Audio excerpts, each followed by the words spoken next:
This is extremely nerve-wracking, so you have to bear with me.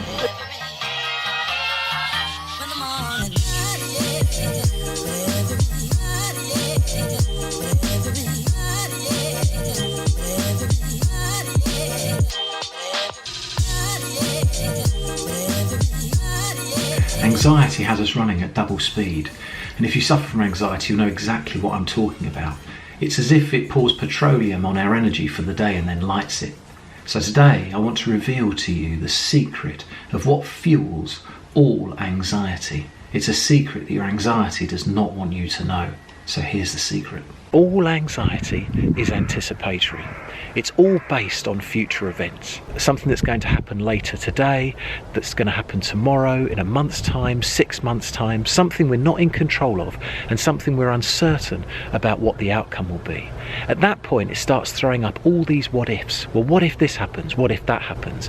And those what ifs will centre around a worst case scenario, that you're going to be rejected by people, or you're going to feel so uncomfortable you won't be able to stand it. In the face of those things, we run. We run from anxiety, or we overcompensate. We do too much. And this was illustrated recently when I was asked to be best man for a friend of mine, which was a privilege until I started to think about the speech, about everybody looking at me, and my anxiety started coming up with all these worst case scenarios.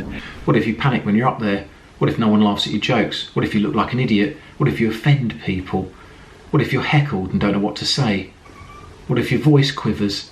What if your hands tremble? What if people laugh at you? What if Patrick's disappointed he even asked you? The wedding took place in my native Cyprus, and while everyone was down on the beach, I was up in my hotel room obsessing about my speech. And even when I went to the local cafe, I'd take my computer with me again, going over my speech. And on the day, I was overcompensating, looking at my speech notes. Wherever I was consumed by my speech. And the reason? I was so scared of being rejected. I don't know if I could take that kind of a rejection. But the outcome was very different to what my anxiety had been predicting.